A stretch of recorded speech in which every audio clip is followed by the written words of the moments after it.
Hi everyone, welcome back to my channel. ಇವತ್ತು ಒಂದು simple ಆಗಿ ಮಾಡುವಂತಹ ಕಾರ್ನ್ ರೈಸ್ ರೆಸಿಪಿಯನ್ನು ಶೇರ್ ಮಾಡ್ತಾ ಇದ್ದೀನಿ.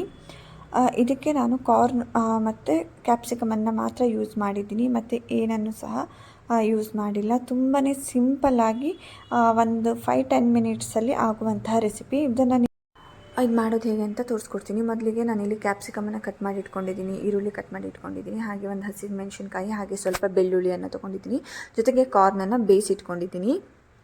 ನಾನು ಒಂದು ಪ್ಯಾನಿಗೆ ಸ್ವಲ್ಪ ಎಣ್ಣೆಯನ್ನು ಹಾಕ್ಕೊಳ್ತಾ ಇದ್ದೇನೆ. ನೀವು ಇದು ನೈಟ್ ಏನಾದರೂ ಮಿಕ್ಕಿದ ಅನ್ನದಿಂದನೂ ಸಹ ಮಾಡಬಹುದು, ಇಲ್ಲ ಫ್ರೆಶ್ ಆಗಿ ಅನ್ನ ಸಹ ಮಾಡ್ಕೊಳ್ಬೋದು. ನಾನು ಅನ್ನವನ್ನು ಮಾಡ್ಕೊಂಡಿದ್ದೀನಿ, ನೀವು ಇದನ್ನು ಕುಕ್ಕರಲ್ಲಿ ಸಹ ಮಾಡ್ಬೋದು.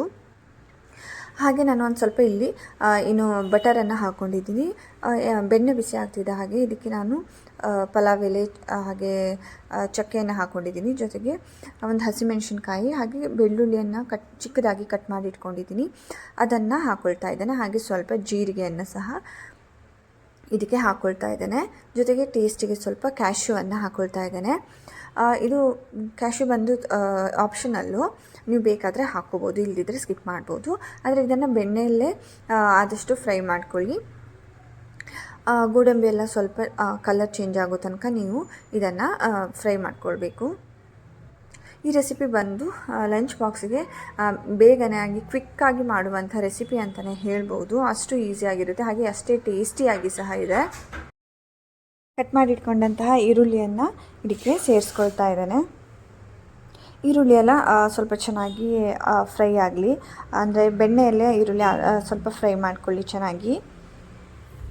ಇದೆಲ್ಲ ಚೆನ್ನಾಗಿ ಫ್ರೈ ಆದಮೇಲೆ ಇದಕ್ಕೆ ನಾನು ಕಟ್ ಮಾಡಿಟ್ಕೊಂಡಂಥ ಕ್ಯಾಪ್ಸಿಕಮನ್ನು ಸಹ ಹಾಕ್ಕೊಳ್ತಾ ಇದ್ದೇನೆ. ಕ್ಯಾಪ್ಸಿಕಮ್ ಮತ್ತು ಈರುಳ್ಳಿ ಎಲ್ಲ ಚೆನ್ನಾಗಿ ಬೇಯೋ ತನಕ ಬೇಯಿಸ್ಕೊಳ್ಳಿ. ಇವಾಗ ಇದು ಚೆನ್ನಾಗಿ ಬೆಂದಿದೆ. ಇವಾಗ ನಾನು ಬೇಯಿಸ್ಕೊಂಡಂತಹ ಕಾರ್ನನ್ನು ಇದಕ್ಕೆ ಹಾಕ್ಕೊಳ್ತಾ ಇದ್ದೇನೆ, ಹಾಗೆ ಸ್ವಲ್ಪ ಒರೆಗಾನೋ ಪೌಡರನ್ನು ಇದಕ್ಕೆ ಹಾಕ್ಕೊಳ್ತಾ ಇದ್ದೇನೆ. ನೀವು ಬೇಕಾದರೆ ಚಿಲ್ಲಿ ಫ್ಲೇಕ್ಸ್ ಇದ್ದರೆ ಅದನ್ನು ಸಹ ಹಾಕ್ಕೊಳ್ಬೋದು. ನಾನಿಲ್ಲಿ ತುಂಬ ಖಾರ ಮಾಡ್ತಾಯಿಲ್ಲ, ಸೊ ಅದರಿಂದ ನಾನು ಚಿಲ್ಲಿ ಫ್ಲೇಕ್ಸ್ ಅನ್ನು ಹಾಕ್ಕೊಂಡಿಲ್ಲ, ಹಾಗೆ ಹಸಿಮೆಣಸಿನ್ಕಾಯನ್ನು ಒಂದೇ ಯೂಸ್ ಮಾಡ್ತಾಯಿದ್ದೀನಿ. ಇವಾಗ ಇದಕ್ಕೆ ಎಷ್ಟು ಬೇಕೋ ಅಷ್ಟು ಉಪ್ಪನ್ನು ಹಾಕ್ಕೊಳ್ತಾ ಇದ್ದೇನೆ. ನಾನು ಕಾರ್ನ್ ಬೇಯಿಸಬೇಕಾದ್ರೆ ಸಹ ಉಪ್ಪನ್ನು ಹಾಕ್ಕೊಂಡಿಲ್ಲ. ಇದು ಸ್ವಲ್ಪ ಉಪ್ಪನ್ನು ಹಾಕಿಬಿಟ್ಟು ಇದನ್ನು ಚೆನ್ನಾಗಿ ಮಿಕ್ಸ್ ಮಾಡ್ಕೊಳ್ತಾ ಇದ್ದೀನಿ. ಇವಾಗ ಇದೆಲ್ಲ ಚೆನ್ನಾಗಿ ಫ್ರೈ ಆಗಿದೆ. ನಾನು ಅನ್ನವನ್ನು ಇದಕ್ಕೆ ಸೇರಿಸ್ಕೊಳ್ತಾ ಇದ್ದೇನೆ. ಅನ್ನವನ್ನು ಸ್ವಲ್ಪ ಉದ್ರಾಗಿ ಮಾಡ್ಕೊಳ್ಳಿ, ಅದಕ್ಕೆ ಚೆನ್ನಾಗಿ ತುಂಬ ಚೆನ್ನಾಗಿ ಅನಿಸುತ್ತೆ. ಅನ್ನವನ್ನು ಹಾಕಿಬಿಟ್ಟು ಇದನ್ನು ಚೆನ್ನಾಗಿ ಮಿಕ್ಸ್ ಮಾಡ್ಕೊಳ್ಬೇಕು. ಹಾಗೆ ನಿಮ್ಮ ಹತ್ರ ಏನಾದರೂ ವಿನೆಗರ್ ಇದ್ದರೆ ನೀವು ಅದನ್ನು ಹಾಕ್ಕೊಳ್ಬೋದು. ಹಾಗೆ ಇಲ್ಲಿ ಲಾಸ್ಟಿಗೆ ಬೇಕು ಅಂತ ಅನಿಸಿದ್ರೆ ನೀವು ಸ್ವಲ್ಪ ಪೆಪ್ಪರ್ ಪೌಡರನ್ನು ಸಹ ಹಾಕ್ಕೋಬೋದು. ನಾನಿವಾಗ ಅನ್ನಕ್ಕೆ ಎಷ್ಟು ಬೇಕೋ ಅಷ್ಟು ಉಪ್ಪನ್ನು ಹಾಕ್ಕೊಂಡಿದ್ದೀನಿ. ಇದನ್ನೆಲ್ಲ ಚೆನ್ನಾಗಿ ಮಿಕ್ಸ್ ಮಾಡ್ಕೊಳ್ಬೇಕು. ಇವಾಗ ಲಾಸ್ಟಿಗೆ ನಾನು ಸ್ವಲ್ಪ ಕೊತ್ತಂಬರಿ ಸೊಪ್ಪನ್ನು ಸಹ ಇದಕ್ಕೆ ಹಾಕ್ಕೊಳ್ತಾ ಇದ್ದೇನೆ. ಅದೆಲ್ಲ ಹಾಕ್ಕೊಂಡಾದಮೇಲೆ ಇದನ್ನು ಚೆನ್ನಾಗಿ ಮಿಕ್ಸ್ ಮಾಡಬೇಕು. ಹಾಗೆ ಫ್ಲೇಮ್ ಬಂದು ಲೋವಲ್ಲಿ ಇಟ್ಕೊಂಡೇ ಮಿಕ್ಸ್ ಮಾಡ್ಕೊಳ್ಳಿ. ಎಲ್ಲ ಮಿಕ್ಸ್ ಎಲ್ಲ ಆದಮೇಲೆ 1-2 ನಿಮಿಷ ಲೋ ಫ್ಲೇಮಲ್ಲೇ ಇಟ್ಟು ಬೇಯಿಸ್ಕೊಳ್ಳಿ. ಆಮೇಲೆ ಆ ಫ್ಲೇಮನ್ನು ಆಫ್ ಮಾಡ್ಕೊಳ್ಳಿ.